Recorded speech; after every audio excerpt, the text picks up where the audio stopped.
Merci, c'est un grand plaisir d'être ici. En venant ici ce matin, il y avait des camions du CRS. Et j'ai demandé, mais pourquoi vous êtes là? C'est parce qu'il y a un prix Nobel dans le bâtiment? Ils ont dit non, c'est parce qu'on a entendu qu'il y a Michael Jordan, le fameux de basketball, qui est dans les parages.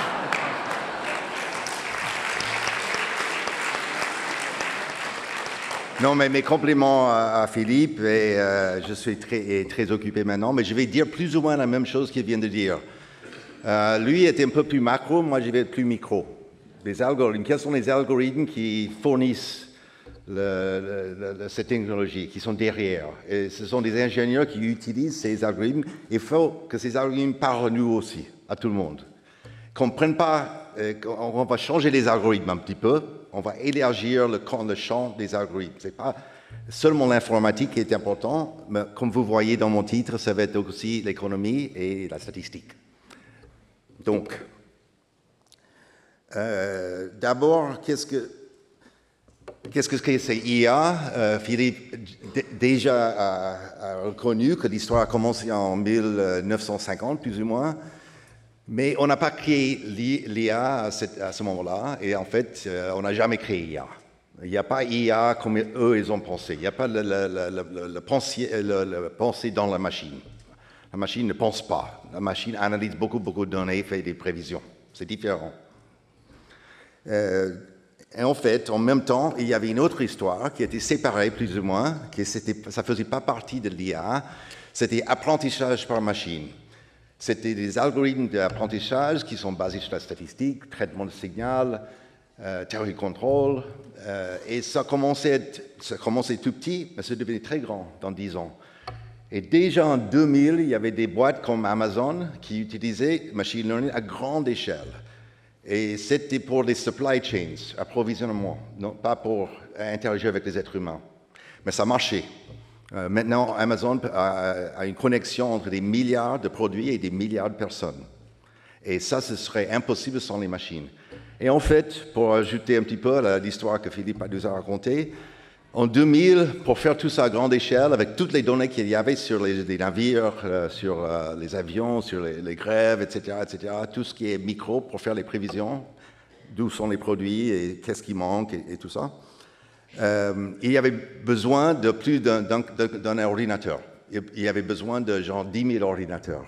Et en fait, des origines du cloud, c'est ça. C'était Amazon qui était en train de faire du machine learning en 2000. Et les solutions que la machine trouvait pour faire ce genre d'allocation, de prévision, c'était intéressant, c'était créatif. Donc tout ce qu'on voit maintenant, qu'est-ce qui a changé?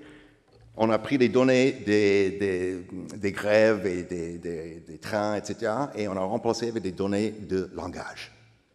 Tout le reste, c'est pareil. C'est le même algorithme, plus ou moins, descente de gradient, les mêmes machines, même échelle, tout. Mais on en parle beaucoup maintenant parce que c'est langage. Et ça semble être humain. Et on n'en parlait pas à 2000. Et en fait, quand on dit GAFAM et on met Amazon là-dedans, j'ai un peu tendance, ça me fait crisper un petit peu. Parce qu'Amazon a créé beaucoup de valeur avec ces approches. Et beaucoup d'idées, genre le cloud, est venu d'Amazon. Il n'y a pas tellement d'idées nouvelles qui viennent de Facebook, de Google, de Microsoft depuis 30 ans. Donc, et pourquoi? Parce qu'Amazon avait un modèle économique intéressant. Il y avait des produits, il y avait des personnes qui avaient besoin de produits, il y avait un lien entre le producteur et le consommateur. C'est classique, mais c'est très important. Il n'y a pas ça pour Facebook. OK, machine learning, ça a marché. Et à un moment donné, il y avait ce truc, cette invention qui s'appelait LLM, le Large Language Model, ChatGPT. Et tout le monde était impressionné, moi aussi, c'est impressionnant. Et ça avait l'air d'être un être humain. Et encore, ils essayent de faire que ce soit plus humain. Mais en fait, quand je pose des questions à ChatGPT sur la mathématique, et j'ai une réponse, et je pose une autre question sur où est-ce qu'on mange bien à Toulouse, ce n'est pas la même machine qui répond. C'est des êtres humains derrière, qui ont mis des données là-dedans qui parlaient de mathématiques ou de restaurants. Donc, c'est deux groupes d'humains qui parlent avec moi en ce moment. Je suis en train de parler avec une collectivité, un collectif. Okay? ChatGPT, ce n'est pas un être, c'est un collectif, avec 7 milliards de voix derrière. toutes les données que tout le monde a mis là-dedans, c'est là-dedans. Et donc, notre interaction, c'est moi et un collectif. Et ce n'est pas seulement moi, c'est tout le collectif avec tout le collectif. Okay, ça, c'est les technologies. C'est social dès le début. Okay? Le problème, c'est les gens qui implémentent des algorithmes pour faire ChatGPT, ils ne pensent pas en ces termes-là. Ils pensent en mémoire, en circuit, etc., etc. Là-dedans, derrière. Donc, il faut qu'on pense à un niveau plus économique et plus social. Et on voit ça, pas seulement pour le manque d'approche collectiviste, mais aussi pour l'incertitude. L'incertitude, tout le monde, tous les êtres humains gèrent l'incertitude d'une manière incroyable. Nos vies sont pleines d'incertitudes. Chaque moment, c'est pas clair qu'est-ce qui va poursuivre. Qu'est-ce qu'on voit dans la rue, qu'est-ce qui se passe? On ne sait pas. Demain, qu'est-ce qui se passe? On ne sait pas. Dans 10 ans, etc., etc. Mais on gère ça et on vit bien. OK? Pourquoi? C'est un peu l'évolution qui nous donne cette capacité de gérer l'incertitude, et surtout quand on est dans un groupe. Il y a moins d'incertitude quand on est dans un groupe, ça devient organisé, il y a des marchés, il y a des prévisions, on suit les gens, etc., etc. Donc, incertitude et collectivité, ça va ensemble. Et le LLM, ChatGPT, n'a pas de collectivité explicite, et c'est très mal pour l'incertitude. Tu demandes à ChatGPT, tu es sûr de ce que tu viens de me dire? Et ChatGPT va dire oui, je suis complètement certain, et voilà pourquoi. Et tu vas ajouter une petite autre phrase, et ChatGPT dit, ah d'accord, je comprends maintenant, je suis complètement sûr d'un truc complètement différent. Okay? Et tu peux poursuivre cet argument pendant des heures. Il n'y a pas de raisonnement d'incertitude là-dedans. Okay? Dans la technologie, il y a des centres de gradients, il y a beaucoup d'éléments importants, mais il n'y a pas de traitement d'incertitude, encore. Okay? On a quelques idées de comment faire, c'est pas qu'on ne peut pas le faire, mais ce n'est pas là-dedans. La technologie manque quelque chose d'essentiel, okay? Pour agir dans la vraie vie. Et puis, le troisième élément qui manque, c'est les incitations. Et on voit ça quand on parle du réseau, de tous les êtres humains qui sont là-dedans, le collectif. Pourquoi on veut participer dans ce collectif? Maintenant, ce n'est pas un collectif où quelqu'un nous a demandé de participer. Okay? On a mis des données en Internet, et ils ont volé les données, et c'est la fin. Okay? Ce n'est pas un bon modèle pour l'économie et pour l'être humain. Donc, il faut penser à les incitations, et incitation, c'est un bon mot. Ça veut dire pourquoi j'ai valeur si j'entre dans ce réseau. OK, je continue. Excusez-moi de temps en temps pour un anglicisme. Je suis à Paris depuis 6 mois et donc je peux parler très très bien des chansons et des restaurants, mais parler de technologie, c'est dur pour moi en français. Mais l'avantage, c'est que je parle beaucoup moins vite que Philippe Aguillon. OK, comme je viens de dire, ChatGPT, c'est pas terrible pour l'incertitude. Et si tu es économiste, micro, il y a un autre genre d'incertitude qui est très important, c'est la symétrie d'information. Si je suis en train d'interagir avec vous, et il y a de la valeur derrière, c'est important. Vous êtes chef d'un restaurant et je suis client. Il y a des choses que vous savez que moi je ne sais pas, et vice-versa. Moi je sais combien je veux payer, vous savez à quel point le dîner va être bon et tout ça. Et on doit gérer, déterminer les prix, déterminer beaucoup de choses entre nous, et on manque d'informations. Et dans une collectivité énorme, il y a beaucoup d'informations qui manquent, qui est asymétrique, mais on veut quand même avoir les interactions. Et ça, c'est un marché. Okay? Et les économistes, au niveau micro, étudient beaucoup ces asymétries d'informations. Ça, c'est une incertitude aussi, mais ce n'est pas statistique. Ça ne s'en va pas si on prend un échantillon plus grand. Donc en statistique, on n'a jamais étudié ça. Et en économie, ils étudient un peu moins ce qu'on a étudié nous. En statistique, c'est les échantillons et tout ça. Donc, il faut mettre ensemble. Comment on gère l'incertitude avec des asymétries d'information? On va parler un petit peu des contrats et des enchères aussi, où les gens arrivent et on ne sait pas certaines choses, mais on a une procédure qui va faire que, quand même, il y a un prix déterminé et puis il y a une transaction. Et souvent, on parle de principal agent model. Il y a un principal qui veut faire quelque chose, c'est le patron, et un agent qui doit faire quelque chose, et c'est l'agent qui sait à quel point il est capable de faire ça vite. Et si le patron savait ça, il pourrait déterminer un prix, il ne sait pas ça, donc l'agent a une tendance à dire des mensonges pour avoir un prix meilleur, etc. Donc ça fait beaucoup partie de l'économie au niveau micro. Okay? Niveau micro, ça existe en France, mais moins. Macro, il y a des prix Nobel. Micro, pas tellement. Okay? Et ça, il faut changer.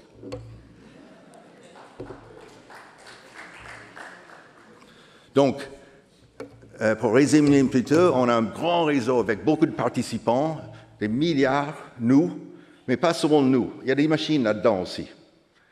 Ce n'est pas qu'on va avoir un ChatGPT sur une colline et tout le monde parle avec ça. Il y a un truc central qui va dominer tout le monde, qui va savoir tout. C'est ridicule comme idée. Okay? La machine sur la colline ne peut pas savoir tout ce qu'on est en train de penser en ce moment. Ça dépend du contexte, ça dépend des interactions, ça dépend de le passé. La machine ne peut pas savoir tout ça. Okay? Et là aussi, c'est un peu plus comme un marché. Si je vais dans un marché à Clignancourt, il y a beaucoup que je ne sais pas. Beaucoup. Mais quand même, je vais extraire de la valeur, parce qu'il y a des règles, des connaissances, des aperçus qu'on obtient quand on est dans un marché. Okay? Et la machine ne sait pas tout ça. Okay? Donc, marché, c'est bon. Hein? Capitalisme, non, d'accord. Mais marché, c'est bien, c'est important. Et quels sont les algorithmes derrière les marchés? C'est ça qui va changer. Ça ne va pas être les mêmes qu'on avait depuis 3000 ans. Donc, pourquoi on est en train de parler de ça? Parce qu'on prend beaucoup de données des personnes et on met ça dans la machine. Mais les données qui viennent des personnes, pourquoi ils veulent contribuer d'abord? Quelle valeur est-ce qu'ils peuvent obtenir? Et pourquoi ils ne disent pas des bêtises, des mensonges, etc. Et en fait, beaucoup disent beaucoup de bêtises et mensonges, surtout la Russie. Mais pas seulement, tout le monde. Tout le monde. Il y a ça dépend des incitations. Dans quel cadre tu te trouves? OK, et puis il y a beaucoup de trade-off entre, par exemple, si je veux avoir un modèle très fiable, qui fait des prévisions très bien, ou je vais être généreux, je vais traiter tout le monde pareil. Là, il y a un trade-off. Et en économie, on parle beaucoup de trade-off. Comment maximiser quand même une frontière de Pareto où tout le monde a quelque chose de valeur. OK. Et j'avais déjà dit ça, je vais sauter. OK, donc les dernières 20 minutes ou 30, je ne sais pas, de ma présentation, ça va être des petites anecdotes d'exemples de problèmes, de solutions, de recherches, et puis juste des Gedanken. Pour donner un peu d'idée de pour moi, cette ingénierie qui est en train d'émerger. Et ce n'est pas IA, comme on a lu, ce n'est pas IA des années 50, qui a un être qui pense mieux que nous. Non, c'est vraiment pas ça du tout. C'est une masse d'algorithmes, mais quel algorithme, ça va être différent. Ça ne va pas être des algorithmes du passé, ça va être nouveau. Et donc, je veux tracer un peu l'idée de qu'est-ce que ça peut être. Et c'est important pour moi aussi que ce n'est pas seulement les technologistes qui décident tout, ou les hommes politiques, les femmes politiques. C'est tout le monde qui peut décider, qui peut comprendre ce qui se passe et pourquoi. Okay? Donc, algorithme, marché, ces termes-là doivent faire partie du dialogue. Okay? Donc, pour donner un premier exemple, ça c'est une boîte en fait dans laquelle je participe. C'est une boîte qui a le but de changer le monde de la musique. En fait, de changer le marché pour la musique. Parce qu'en ce moment, il n'y a pas vraiment un marché pour la musique. C'est étrange, mais il y a 50 ans, il y avait l'industrie pour la musique. Et il y avait certaines personnes qui faisaient la musique très bien, ils ont été élevés, ils ont fait beaucoup d'argent, et il y avait très peu de personnes qui faisaient une carrière dans la musique. Et c'est encore pire aujourd'hui. Aujourd'hui, si tu regardes les données, 90% des chansons qui sont écoutées aujourd'hui en France, aux États-Unis, etc., ce sont des chansons qui ont été écrites dans les derniers 6 mois, par des personnes que vous ne connaissez pas, moi non plus, qui ont 20 ans, 25 ans. Parce qu'il y a vraiment une créativité à cet âge-là. Ils ont le computer, ils vont chez eux la fin de semaine, ils font des chansons, ils mettent ça sur Internet et les autres jeunes écoutent. Il n'y a pas de transfert d'argent là-dedans. Et donc, à 25 ans, ils ne sont pas payés bien par YouTube, ils sont vraiment payés vraiment très, très peu. Donc, ils arrêtent la musique et font autre chose, au chômage. OK, donc United Masters, c'est moi qui veux changer ça. Donc, c'est un marché à 3 axes et avec beaucoup de données là-dedans. Sur chaque axe, il y a des flux de données. Donc, il y a des musiciens qui sont très jeunes et ils font des chansons. Et il y a nous qui écoutons les chansons et il y a un système de préconisation, de recommandation qui lit ça. C'est classique. Okay? Si je commence à aimer cette musique-là, je vais avoir autre musique de ce genre. Mais là, il n'y a pas d'argent. Donc, on ne peut pas faire un salaire. Donc, on a introduit avec Steve Stout, qui est le CEO, qui est très fameux aux États-Unis, fameux comme Michael Jordan, le vrai. Il est un grand producteur du monde hip-hop. Et c'est un copain. Et je travaille avec lui depuis 10 ans. Et la boîte United Masters, derrière, il y a une grande analyse de données. Et aussi, il y a des marques. Par exemple, la National Basketball Association, Steve est copain avec LeBron. Ils ont signé un contrat. Quand ils veulent de la musique, il y a une vidéo qui montre le jeu d'hier. Quand il y a la musique venait de Beyoncé dans les années auparavant. Maintenant, ça vient de United Masters. Ça veut dire qu'il y a un musicien qui est identifié. En ce moment, cette musique va à la boîte. Vous écoutez, vous êtes là à gauche, et en ce moment, le musicien est payé. Okay? Et si NBA commence à aimer cette musicien, parce qu'il voit qu'il y a beaucoup de gens qui viennent quand il y a cette musique-là, ils vont payer le musicien pour faire plus de chansons. Et puis il y a d'autres marques qui voient ça. Par exemple, FIFA est là-dedans. FIFA voit ça, ils disent « Ah oui, les jeunes gens qui aiment les NBA, ils aiment aussi le foot. Donc, ce musicien est populaire entre eux, on veut avoir contact avec eux, on va embaucher ce musicien pour faire des chansons pour nous. » C'est en train de se passer en ce moment. Donc, il y a 3 millions de musiciens là-dedans, et c'est exclusif. Ils ont signé avec United Masters, et seulement United Masters, 3 millions. Et il y a 200 marques. Donc, c'est en train de faire des petits salaires à beaucoup de jeunes gens. Donc, quand Philippe disait que oui, IA va créer des emplois, là, c'est un exemple. Parce qu'on avait vraiment peur que la musique s'en va. L'IA le fait tellement bien, et j'ai jamais cru que ça va faire tellement bien. Ça va faire pas mal, mais vraiment bien. Ça ne va pas faire bien comme ces jeunes gens-là. Okay? Et donc, là, c'est un système d'IA. Il y a beaucoup de flux de données, d'analyse, etc., pour faire ça bien, pour que ce soit un marché qui marche. Okay? Et sans les données, ce marché ne marcherait pas. Il y a eu beaucoup d'exemples dans le passé, mais ça marche. OK. Pour passer à un autre exemple, donc là, j'ai mis les données, si ce n'était pas clair. OK, ça c'était une boîte qui existe, que nous on a fait. Le deuxième exemple, c'est une analyse de marché qui existe déjà en Internet, que tout le monde, que c'est pas nous qui ont fait, mais qui existe. Donc, là, avant il y avait 3 points, c'était un triangle. Maintenant il y a 3 couches. Okay? C'est une structure. En économie, il y a seulement un principal et un agent. C'est limité. Le vrai monde, il y a beaucoup de principales, beaucoup d'agents, et puis un principal peut être un agent aussi pour une autre transaction. C'est un réseau. Okay, donc là, on a 3 couches. Il y a des utilisateurs, c'est toi et moi, et on veut des services, dans genre paiement. Donc on utilise Mastercard pour le service, et ils obtiennent des données de nous, et comme ça, ils peuvent améliorer leur service. Donc ça se passe tout le temps. Okay, G7 maintenant, ça va très très bien. Il y a 10 ans, G7 était pénible, maintenant ça va bien. Pourquoi? Parce qu'ils ont analysé beaucoup de données, c'est clair. Donc, service données, c'est bien, c'est classique, c'est la microéconomie qui donne lieu à la croissance. Mais le problème, c'est que les boîtes au milieu, ils ne font pas beaucoup de sous. C'est 5% pour les transactions, c'est pas assez. Donc Mastercard, ils font seulement ça, le service, ça ne va pas aller. Ils vont être dehors. Donc, qu'est-ce qu'ils font pour avoir autre source de revenus? Ils vendent des données à des autres, okay? Third party. Pourquoi ces gens-là veulent des données?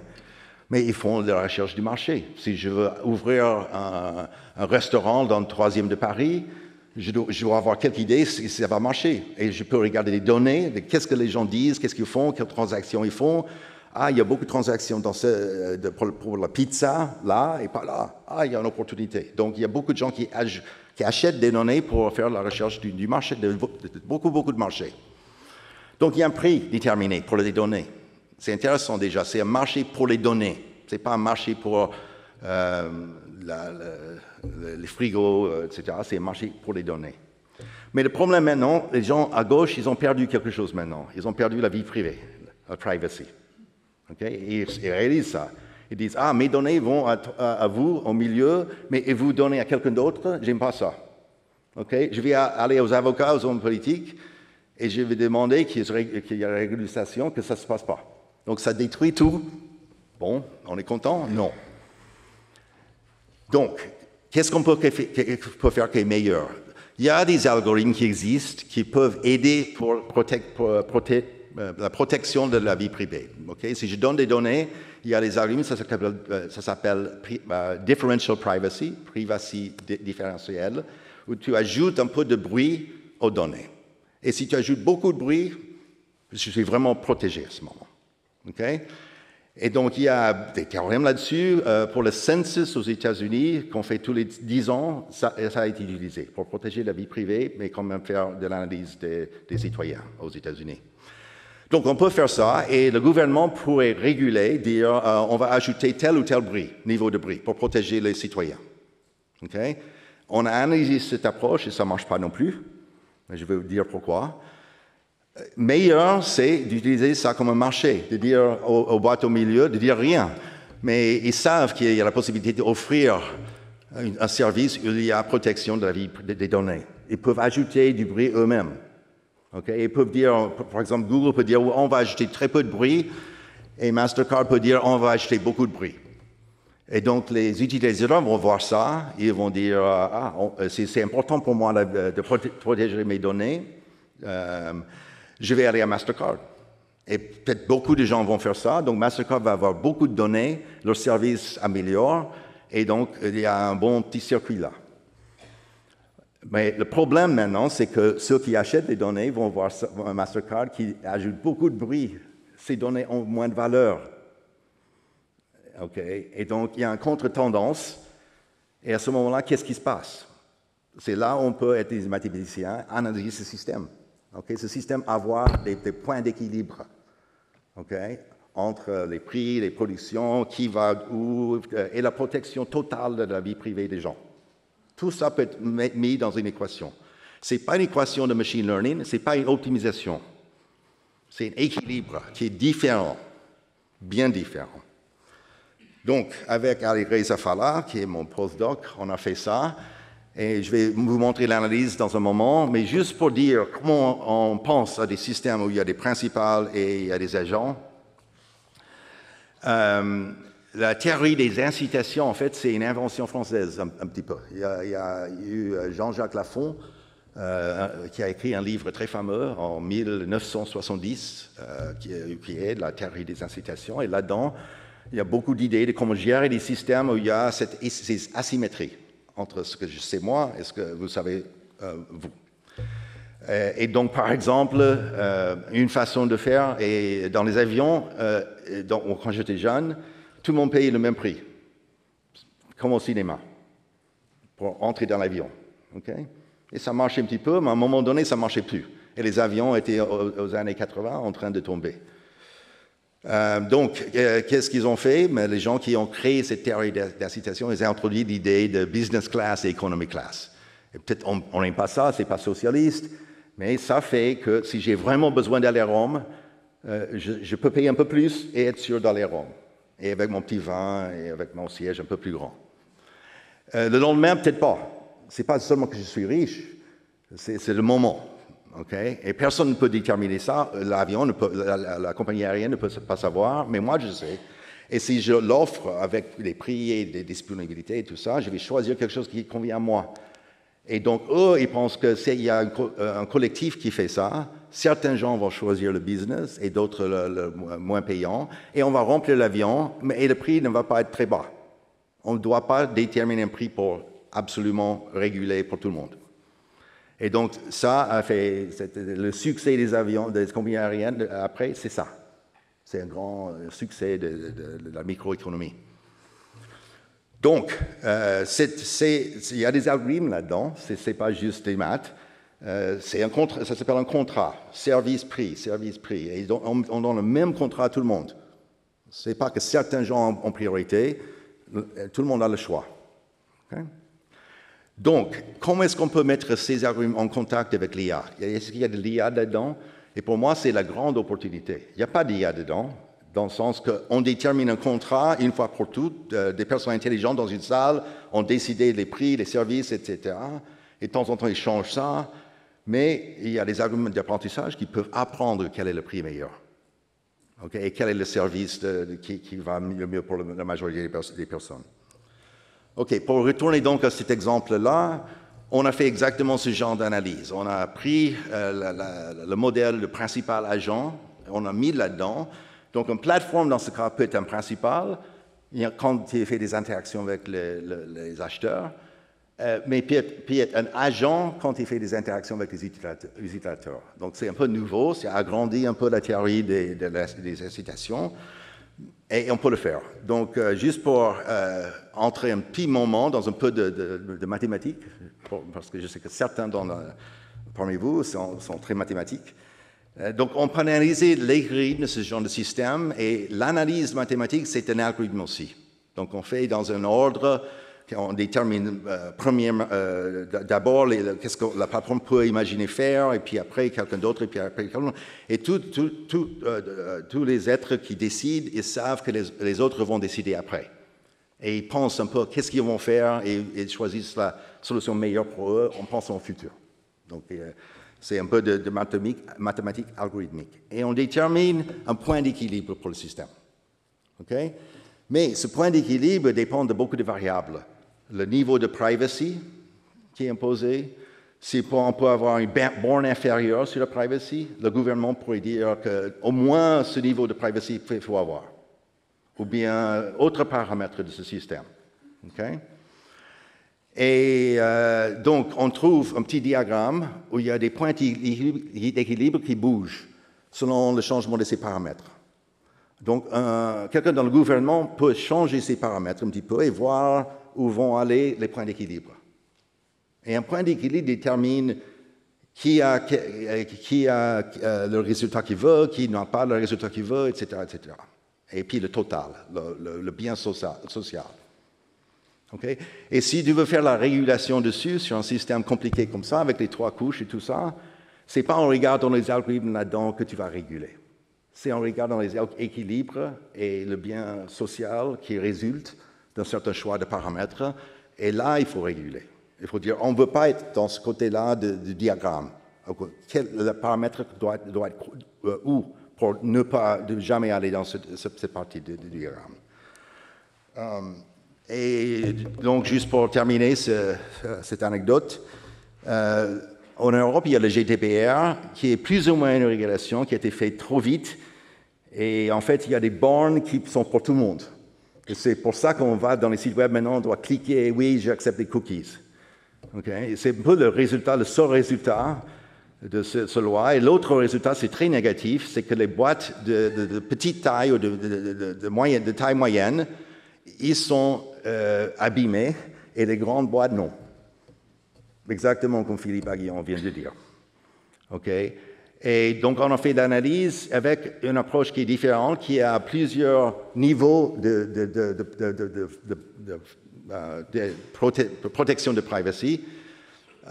Et les plateformes peuvent choisir entre ces niveaux. Ça marche bien mieux.